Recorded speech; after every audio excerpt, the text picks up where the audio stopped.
dia, irmãos. Deus te abençoe nessa manhã de domingo. Se coloque de pé no seu lugar, vamos falar com o nosso Deus, vamos dar início ao nosso culto nessa manhã. Pai, muito obrigado, Senhor. Louvado seja o teu nome. Obrigado pelo privilégio de te adorar. Obrigado por estar em tua presença junto com os meus irmãos nessa manhã. Pedimos ao Senhor, Deus, que em nome de Jesus receba a nossa adoração, receba o culto que prestamos ao Senhor para a honra e glória do teu nome, Pai. Fica à vontade no meio do teu povo e fala aos nossos corações. É o que te pedimos, em nome de Jesus. Amém. Eu perdido, pecador, longe do meu Jesus,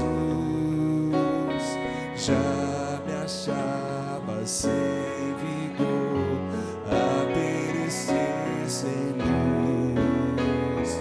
Meu estado Cristo viu, dando-me sua mão, e salvar-me conseguiu da perdição.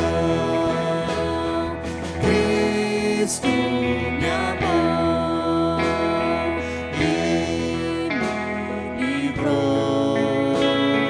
O seu imenso amor me transformou. Foi seu poder, o seu querer. Sim, Cristo Salvador me transformou. Minha vida todo ser quero lhe consagrar. Ao seu lado vou viver, o seu amor cantar. A mensagem transmitir aos que perdidos são.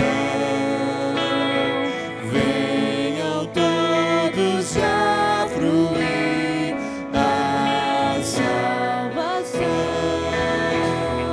Cristo me amou e me livrou. O seu imenso amor me transformou. Foi seu poder, o seu querer. Sim, Cristo Salvador me transformou. Cristo me amou e me livrou. O seu imenso amor me transformou. Foi seu poder, o seu querer. Sim, Cristo Salvador me transformou. Amém. Foi transformado pelo poder de Jesus? Amém. Vamos continuar adorando, e você que trouxe seu dízimo, a sua oferta, você vai poder sair do seu lugar e consagrar ao Senhor nessa manhã, em nome de Jesus.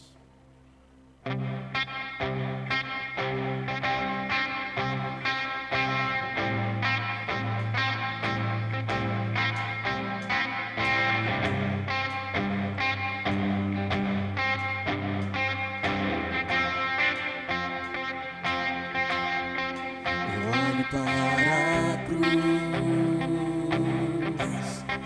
e para a cruz eu vou, no seu sofrer participar, a sua obra vou cantar. Meu Salvador na cruz mostrou o amor do Pai, o justo Deus.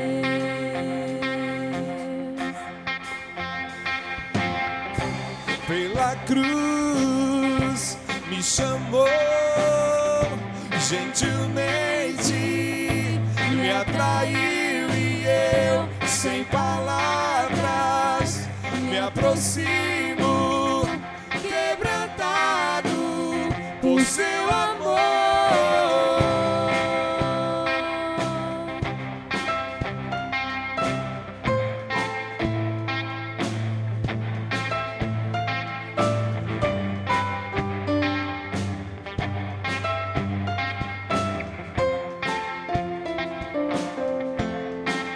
Merecida vida,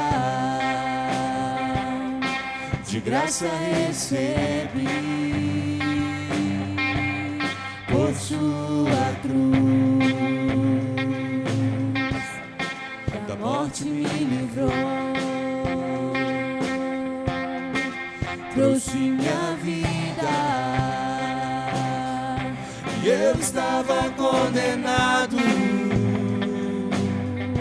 Mas agora pela cruz eu fui reconciliado.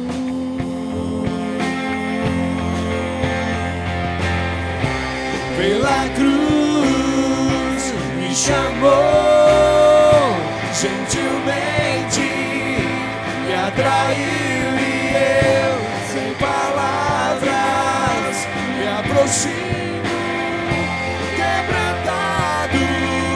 seu amor. Pela cruz me chamou, gentilmente me atraiu e eu, sem palavras, me aproximo, quebrantado por seu amor. Impressionante é o teu.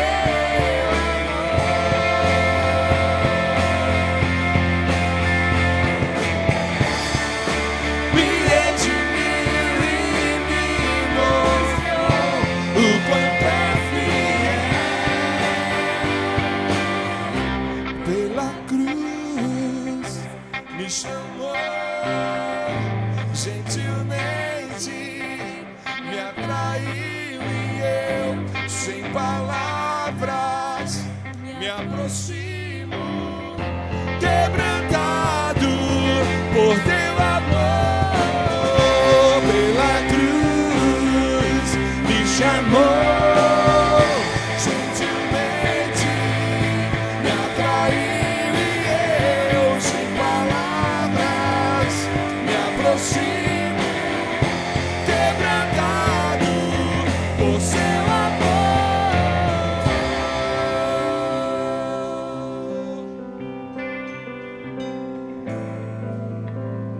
Louvado seja teu nome, Deus.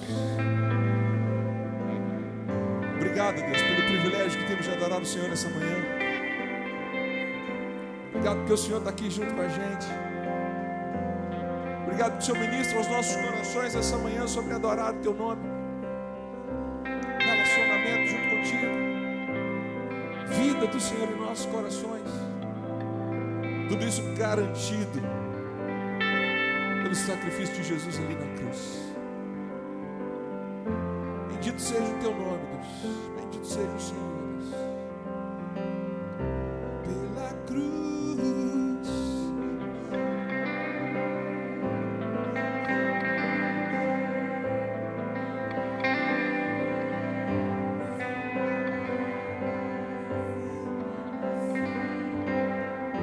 quebrantado por seu amor. Pela cruz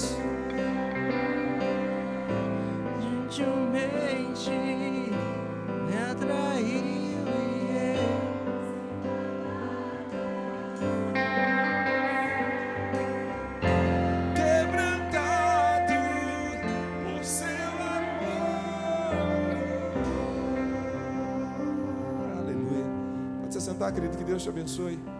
Em nome de Jesus.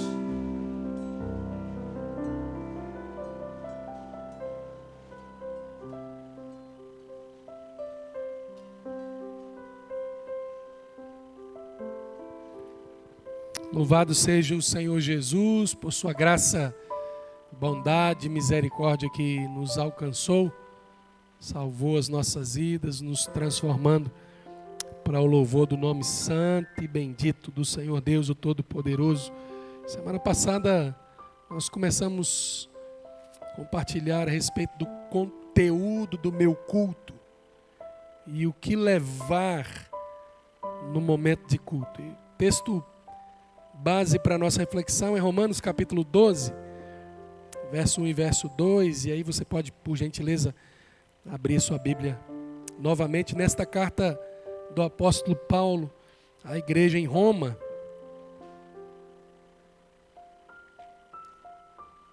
Primeira das 13 cartas que o maior escritor da Bíblia escreve é Paulo aos Romanos.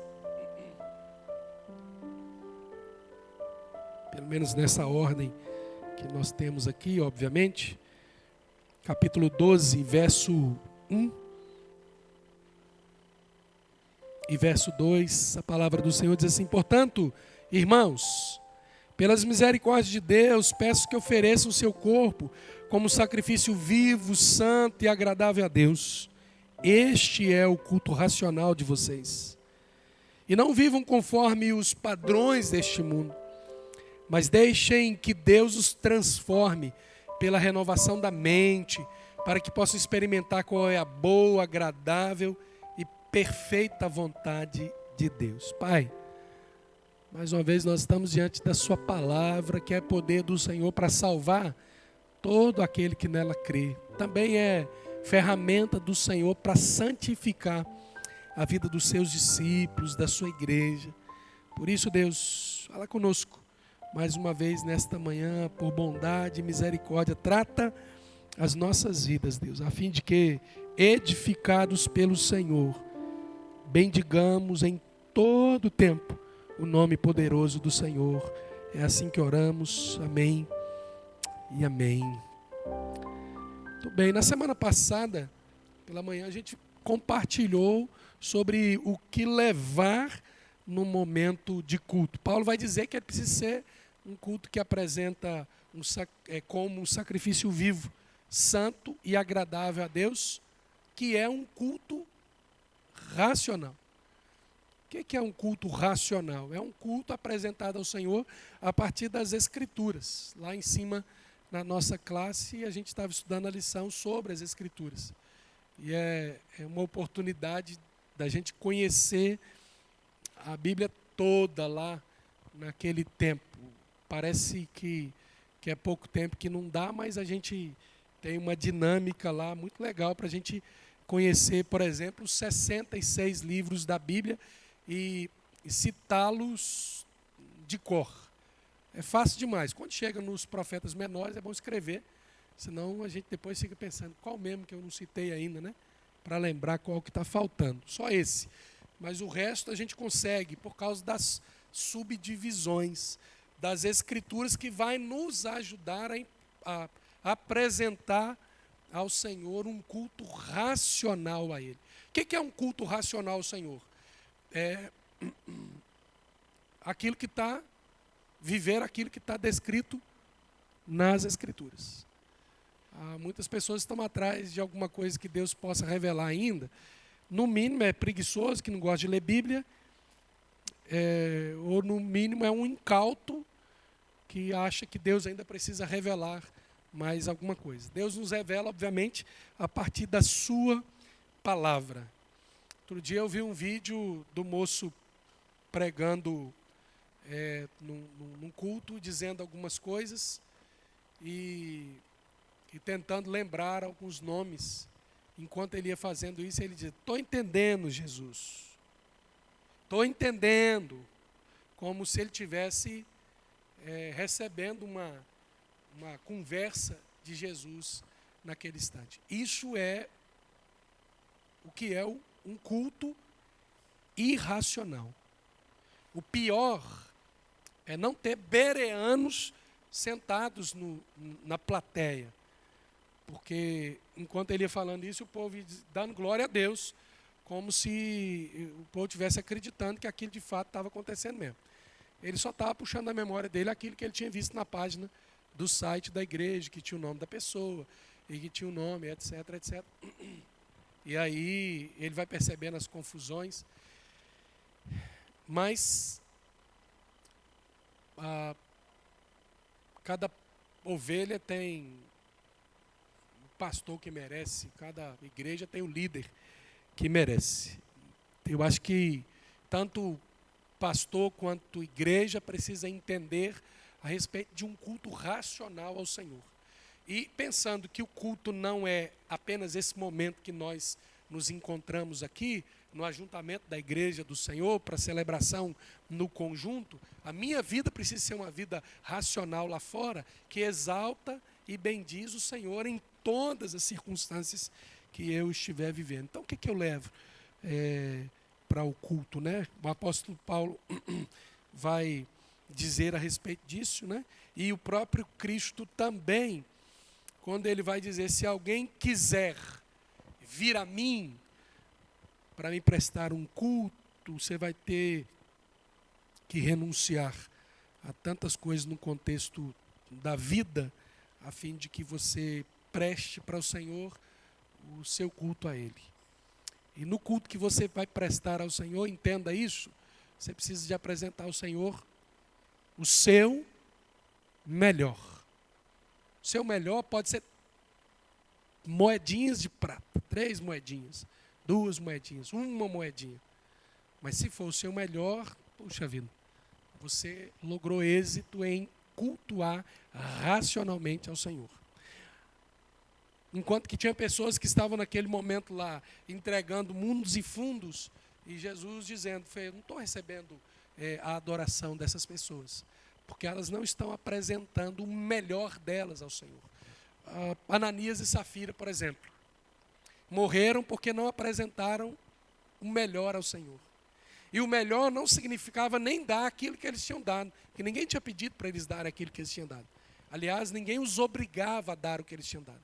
Se eles tivessem dado e falado a verdade, estavam vivos aí para contar a história. Como mentiram a Deus, estão mortos para contar a história, a fim de que eu e você possamos entender que tipo de coisa ou o que nós levamos no culto que nós apresentamos ao Senhor. Muito bem.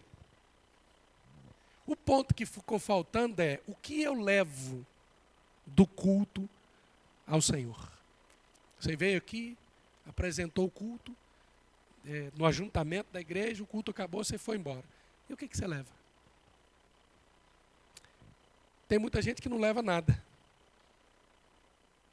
Porque veio aqui, estava muito afim, mas o pastor vai me perguntar, eu senti sua falta, então eu vou lá. E senta aí, e está tudo acontecendo, às vezes está conversando com a pessoa que está do lado. Aliás, às vezes, lamentavelmente, até atrapalhando quem está perto, né, próximo. E a pessoa, às vezes, olha, né, para quem está conversando, para ver se a ficha cai, e a ficha não cai. Alguém falou assim, pastor, só precisa, de vez em quando, chamar a atenção. De vez em quando eu chamo. Quando eu saio assim, e paro assim na frente da pessoa, e começo a pregar como se fosse só para ela, é exatamente para chamar a atenção.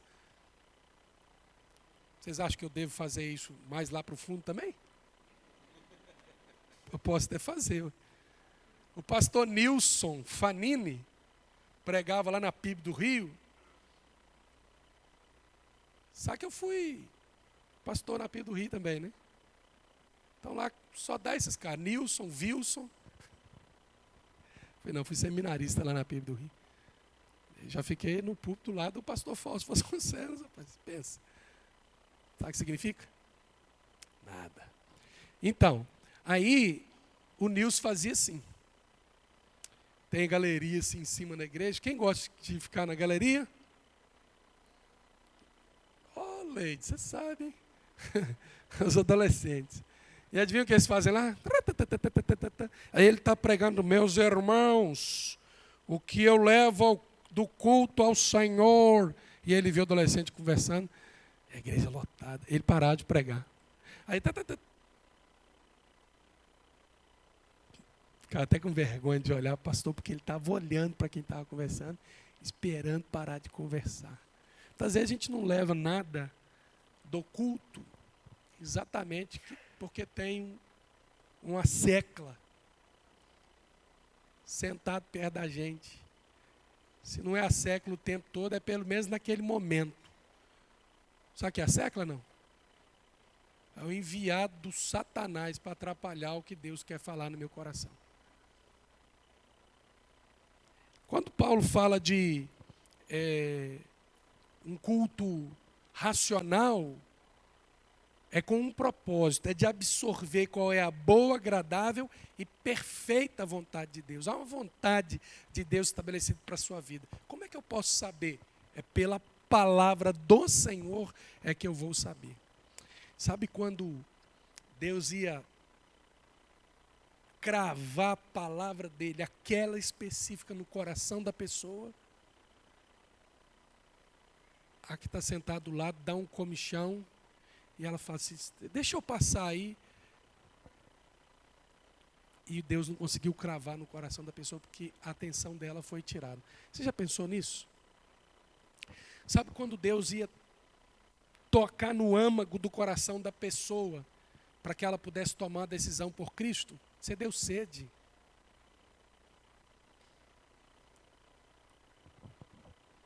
Na hora H. Por isso que eu entendo que culto é assim. No momento de você abrir a boca para louvar, você abre a boca e louva. E no momento de você ouvir o que Deus quer falar, você se assenta e ouve o que Deus quer falar.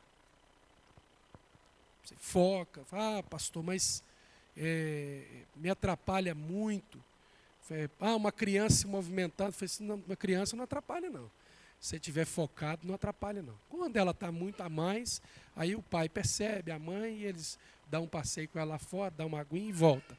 Mas a criança não pode atrapalhar, porque ela vai aprender a cultuar o Senhor aonde? Então, na verdade, a gente tem essa bênção, que é o culto da manhã, em que as crianças ficam aqui. E elas aprendem aqui. Elas aprendem que aqui é a igreja delas. O pai estava compartilhando comigo da filhinha, que deve ter o quê? Uns 2 anos, eu acho que a Giovana tem, né? Do Diego. Aí o avô veio trazer, saiu com a avó e trazendo a netinha. Vieram parar aqui na churrascaria encantado. Queria ter um vovô assim. Aí, quando eles chegaram ali, a netinha falou assim, vovô, ali é minha igreja. Então, as crianças precisam cultuar aqui, a gente precisa ter alegria de ter as crianças aqui. O que você precisa saber é onde é que precisa estar o seu foco. Ah, pastor, mas eu perco o meu foco. Você tá, então senta no primeiro banco. Aí ninguém, você não vai saber de nada que está para trás lá de você. Às vezes alguém diz assim, você viu fulano, estava no culto. Eu falei, não vi. Sentei no primeiro banco, acabou o culto, a pessoa levantou e foi embora. Aí eu não vi. Mas é isso mesmo. Porque eu vim aqui para um propósito específico, entender qual é a boa, agradável e perfeita vontade de Deus. O que eu levo do culto ao Senhor, então? Eu levo uma vida transformada. Porque o meu culto a Deus, meus irmãos, faz-me assemelhar ao meu Senhor. O culto que prestamos ao Senhor nos torna cada vez mais semelhantes ao Senhor. E em consequência disto, é que nos tornamos diferentes. E não nos encaixamos, como diz o apóstolo Paulo, nos padrões do mundo. Deus vai mostrando para a gente que uma das vontades dele é nos fazer cada vez mais parecidos com o seu Filho Jesus. Tá, você me desculpa, porque eu sou assim mesmo. O crente precisa, na maturidade, no desenvolvimento da sua maturidade, e sendo tratado na sua caminhada. E eu era assim ontem, hoje eu preciso ser um pouco diferente do que eu era ontem. E à medida que eu vou vivendo essa minha vida com Cristo, em culto, racional ao Senhor, eu vou, por isso, me tornando cada vez mais parecido com o Senhor Jesus. É nesse culto que nós recebemos a ação do Espírito Santo de Deus, como a água que vai ajustando tudo que ela encontra pela frente. Vai fazendo mudança.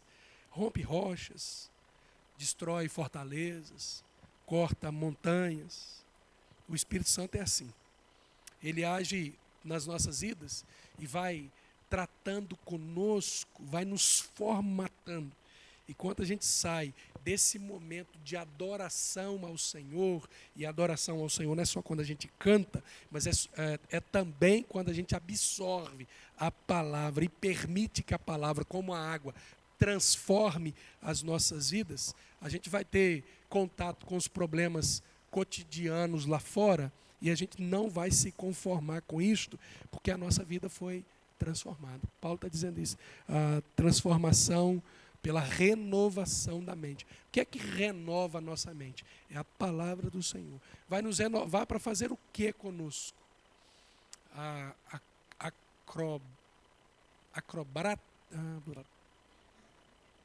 É o que mesmo?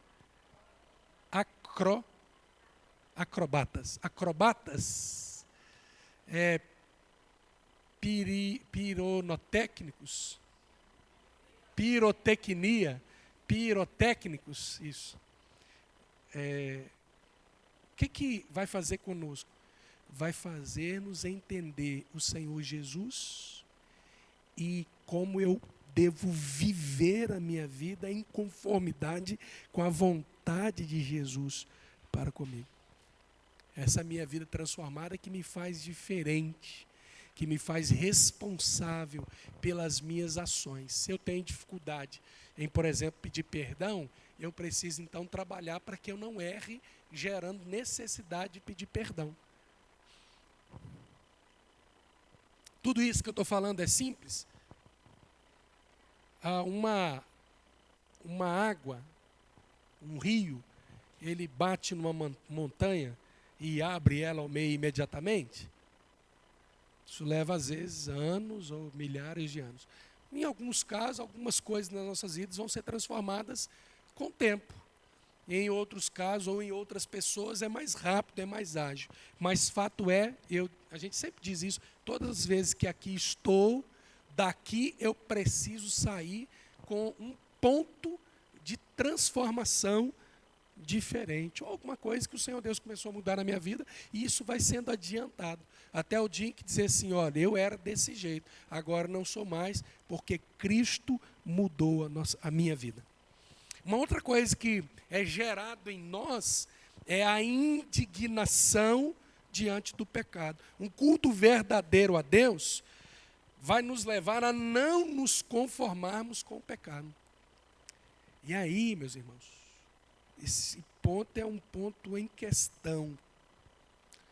Porque, lamentavelmente, à medida que o tempo vai passando, à medida que nós vamos nos embrenhando aí pelo século XXI, o tem nada a ver tem ocupado um espaço muito grande na vida da igreja.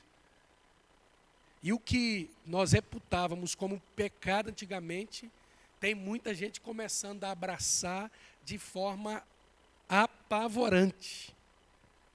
Às vezes você escuta um pregador pregando e você escuta alguém na igreja dizendo amém, e eu falo assim, não é possível um negócio desse. Não é possível. Então, a gente precisa ficar atento porque a gente está vivendo um retrocesso do verso 2 aqui.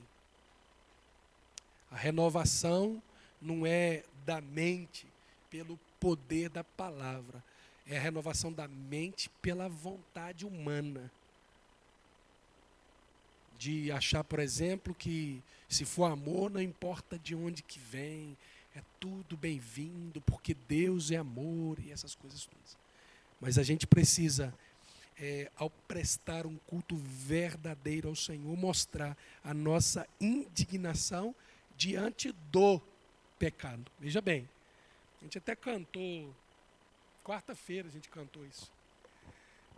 olhar com simpatia o erro do irmão. O Inário para o Culto Cristão, ele até deu uma ajustada na letra desse hino, porque acaba dando um entendimento dúbio. Eu olho com simpatia para o irmão, não é para o pecado do irmão. Eu não me simpatizo com o pecado do irmão.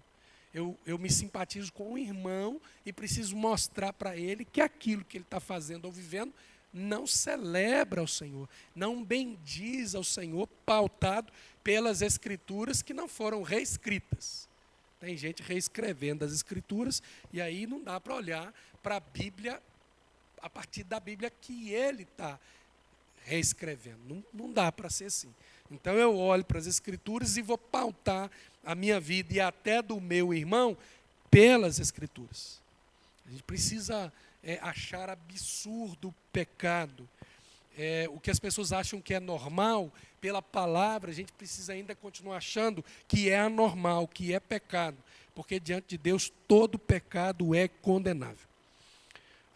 Mas o que é que eu levo do culto verdadeiro que eu presto ao Senhor a partir da minha vida sendo transformada? Tendo a vida transformada de dentro para fora, pela ação do Espírito Santo, eu não preciso de regras. Eu preciso da Bíblia, eu preciso das Escrituras. Eu não preciso que alguém me diga o que fazer, se eu já não sou mais um bebê na fé. Eu preciso viver aquilo que o Espírito Santo está produzindo na minha vida a partir de um culto verdadeiro que eu tenho prestado a Ele. Aí eu não vou questionar e desobedecer às ordens do Senhor. Ao contrário, eu vou confiar na palavra do Senhor e vou viver essa palavra por causa da vontade de Deus revelada no meu coração. Olha quantas coisas que a gente leva do culto. Ele diz assim, que palavra abençoada. E aí? Eu preciso ir embora e colocar essa palavra de Deus no meu coração em prática. Talvez a gente devesse ter aí uma folhinha em branco, uma caneta, e você ouvir uma palavra de Deus. Isso aqui é uma verdade de Deus para o meu coração absoluto. Você escrever isso e sair daqui olhando para aquele negócio e dizer onde que eu vou praticar isso, onde que eu vou viver isso. Né? Isto é culto ao Senhor. É a vontade de Deus experimentada na minha vida diariamente, no cotidiano. Qual que é a vontade de Deus para mim? Será que eu estou fazendo a vontade de Deus? Eu estou cumprindo a vontade de Deus? Qual que é a vontade de Deus para mim? A vontade de Deus para a sua vida é que você preste um culto verdadeiro ao Senhor. Pastor, então hoje eu obedeci a Deus, porque eu estou aqui prestando um culto verdadeiro a Ele. E acaba 10h30? Então o culto não acaba. Então precisa ser verdadeira a minha adoração ao Senhor em tudo que eu estiver fazendo. Achei até que era jogo da seleção brasileira hoje, mas é eleição. Lá nas eleições, você precisa orar ao Senhor e discernir a vontade de Deus e votar. Se nós queremos que o Brasil seja do Senhor Jesus, eu preciso orar a Deus para saber quem são os candidatos que Ele quer que eu vote neles. O culto verdadeiro, meus irmãos, ele produz temor e obediência. O culto verdadeiro leva o adorador a se despir do velho homem, deixar a velha natureza e, especialmente, o seu ego fora desse negócio. Antes de aceitarmos a Jesus, 4 leis espirituais, né? Estava procurando uma cadeira aqui, não tem uma cadeira. Tem um banquinho, né? Cadê o banquinho? Está ali. Quem está sentado naquele banquinho antes de eu aceitar Jesus? Eu. O meu ego. Quem se assenta naquele banquinho quando eu entrego a minha vida para Jesus?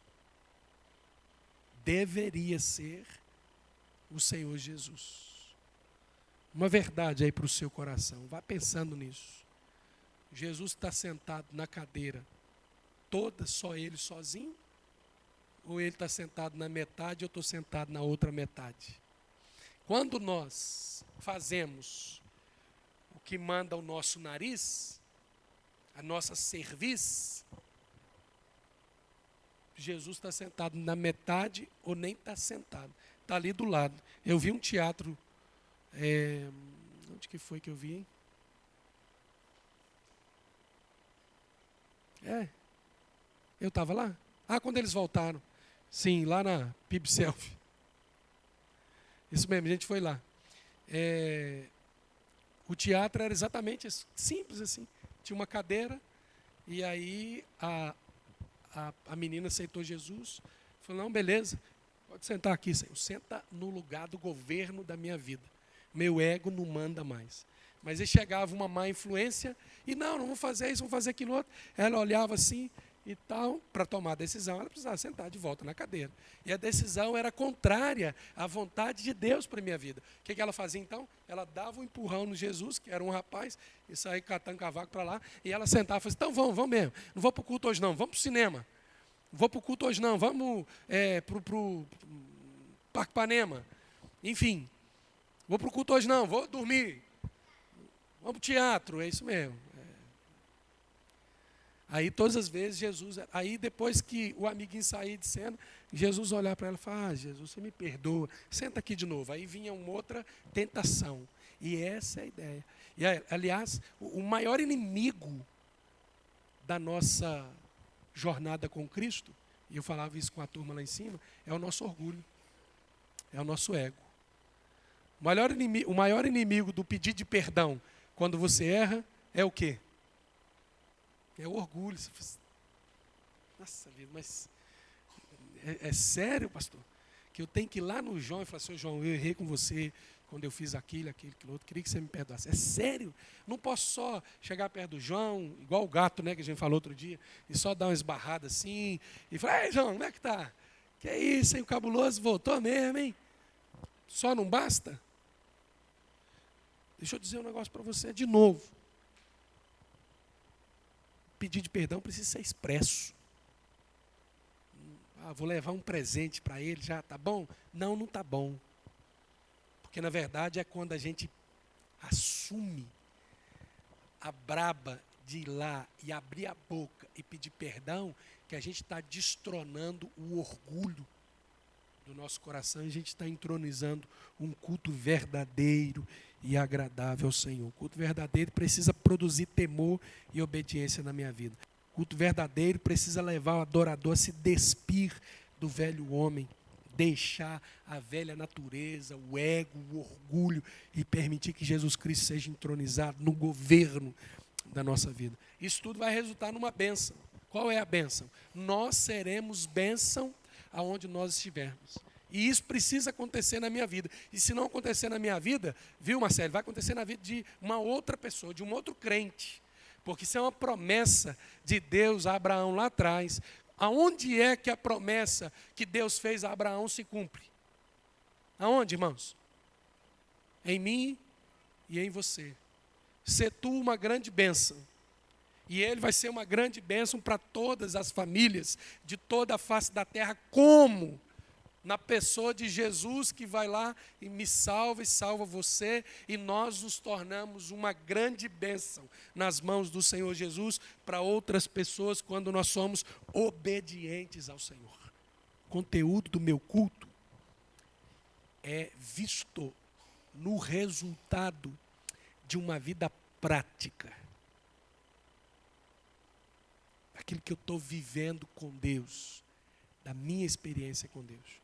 Então, olha, você pode ser o maior cantor no contexto da igreja. Você pode ser o maior tocador, você pode ser o que mais conhece Bíblia e etc. Se passou da porta para fora, você não vive a verdade plena de Deus sobre o seu coração em obediência a Ele, você não está prestando um culto verdadeiro ao Senhor. O culto verdadeiro é visto na prática do dia a dia. Nós somos perfeitos? Nós não somos perfeitos. Mas Deus é bom, o diabo é ruim, e nós vamos melhorando a cada dia que passa. Esse é o culto verdadeiro ao Senhor. A gente está melhorando a cada dia que passa. Ontem eu agi assim, hoje eu não vou agir mais. Me arrependi. Não vou permitir que Satanás se irande comigo desta forma. Que Deus se apiede de nós, irmãos, e nos ajude a entender isto. O que eu trago para o culto e o que eu levo do culto. Tudo tem a ver com uma vida que está sendo transformada pelo poder extraordinário do Senhor Deus operando sobre nós, em nome de Jesus. Fica de pé no lugar que você está.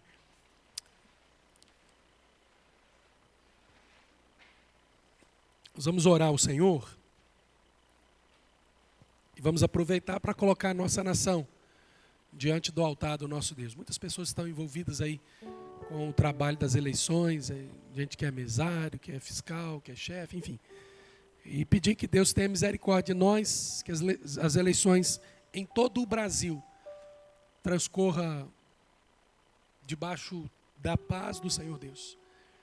E que Ele abençoe a nossa nação. Um país tão espetacular. Uma terra em que tudo que se planta dá. Um celeiro missionário é o nosso país. Nós vamos orar para que, de verdade, Jesus seja o Senhor da nossa nação, para a glória do Deus Todo-Poderoso. Vamos orar. Deus Pai, nós queremos louvar ao Senhor e te agradecer pelo privilégio que temos de, como seu povo, nos ajuntarmos aqui nesta manhã para apresentar ao Senhor um culto agradável a Ti, Deus. Um culto com entendimento. Um culto racional. Fruto do conhecimento da Sua palavra. Na vivência da Sua palavra. Queremos louvar ao Senhor porque vamos embora daqui levando muitas coisas importantes para a nossa vida espiritual, a partir do culto verdadeiro que prestamos ao Senhor. Ajude-nos a sermos obedientes a Ti e a Sua palavra, meu Deus. Agora, Pai, de uma forma muito especial, colocamos o nosso Brasil nas Tuas mãos. Tua palavra diz: feliz a nação cujo Deus é o Senhor. E nós profetizamos, Deus, que o Brasil será governado pelo Senhor Jesus. Que o Brasil será a grande agência do Senhor para a edificação espiritual dos outros povos. Por isso, Deus, te pedimos que abençoe a nossa nação. E repreenda, Senhor Deus, todo o mal, tudo aquilo que não provém de Ti sobre o Brasil, caia por terra em nome de Jesus. Dá instrução, Senhor Deus, ao povo, a fim de que elejam os seus representantes com sabedoria, para que o propósito daqueles que querem nos governar seja um governo justo para o povo, e seja um governo, Senhor Deus, sustentado pelo Senhor, a fim de que a nossa nação, ó Deus, se prepare cada vez mais com a bênção do Senhor para se tornar, Senhor Deus, ferramenta poderosa nas mãos do Senhor, para abençoar outros povos de todos os outros lugares. Em nome de Jesus, Deus, tenha misericórdia de nós. Dá-nos a Tua graça.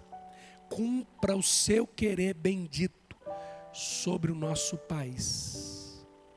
E ajude-nos, ó Deus, a fim de que possamos viver as verdades do Senhor como culto agradável ao Senhor sobre toda a nossa nação. Repreenda o pecado que tenta se embrenhar pela nossa nação.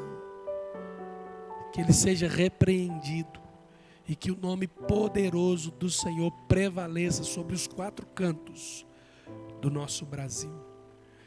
Mais uma vez te pedimos, joga por terra tudo aquilo, Deus, que não provém de Ti sobre a nossa nação.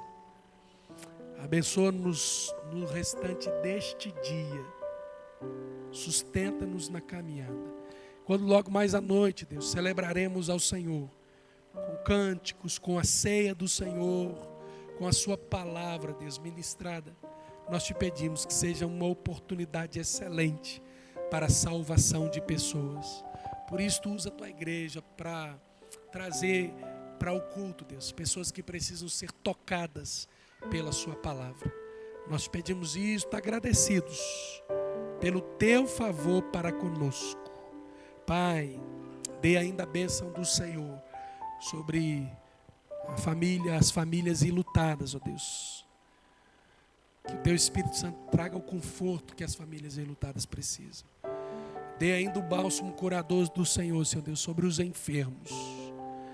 A partir do irmão Juca, Deus, em nome de Jesus, abençoe todos os enfermos. Ministre graça curadora sobre as suas vidas, para a glória do Senhor. Nós oramos agradecidos em nome de Jesus Cristo. Amém e amém. Amém, meus irmãos. Deus abençoe os irmãos. Deus abençoe o dedinho dos irmãos lá nas urnas em nome de Jesus.